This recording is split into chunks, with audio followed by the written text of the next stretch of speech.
Assalamualaikum warahmatullahi wabarakatuh. Perkenalkan, nama saya Pinkan Coy Kirana dari D3 Keperawatan Pangkal Pinang. Jadi saya akan menjelaskan tentang proses pembentukan urin, jenis-jenis kateter, dan kondisi apa saja yang membutuhkan kateter. Proses pembentukan urin terdiri dari 3 tahap. Yang pertama, filtrasi penyaringan, reabsorpsi penyerapan kembali, dan augmentasi pengumpulan. Pertama, filtrasi atau penyaringan. Proses penyaringan darah dimulai di ginjal.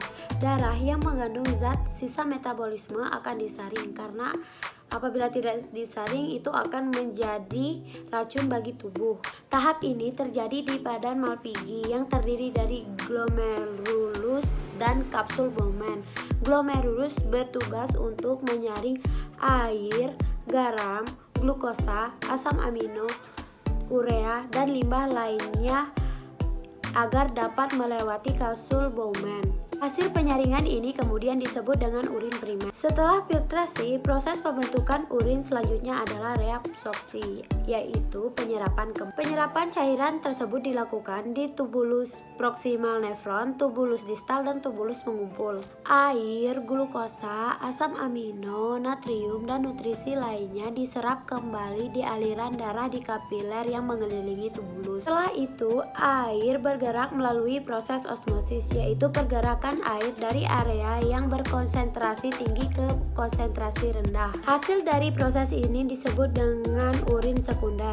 Yang terakhir, augmentasi. Augmentasi adalah tahap terakhir proses pembentukan urin. Beberapa zat mengalir langsung dari darah di sekitar tubulus distal dan tubulus pengumpul. Dari proses augmentasi menghasilkan urin sesungguhnya. Urin yang dibuat oleh proses ini kemudian mengalir ke bagian tengah ginjal yang disebut dengan panggul, di mana ia mengalir ke ureter dan tersimpan di kandung kemih. Selanjutnya, urin mengalir ke uretra dan akan dikeluarkan saat buang air kecil. Kateter dibagi menjadi 3 jenis. Yang pertama, kateter yang menetap atau kateter uretra. Yang kedua, kateter eksternal. Yang ketiga, kateter jangka pendek atau kateter intermittent. Yang pertama, kateter yang menetap atau kateter uretra. Kateter ini berada di kandung kemih. Kateter ini dikenal juga dengan kateter Foley.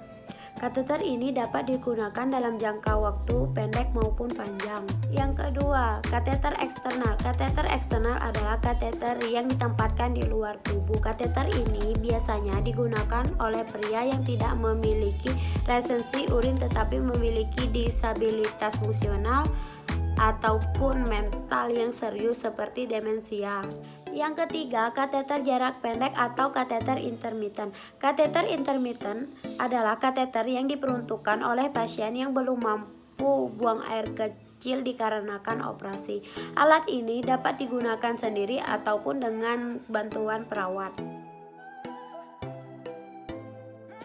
Kateter urin sangat dibutuhkan bagi orang-orang yang memiliki kondisi yang pertama tidak dapat buang air kecil dengan sendiri, tidak dapat mengontrol kencing atau sering disebut inkontinensia urin atau saluran urin, mempunyai masalah kesehatan kandung kemih, dirawat inap untuk operasi, sedang koma, dan dibius dalam jangka lama. Baiklah, itu sedikit penjelasan dari saya, semoga bermanfaat dan terima kasih.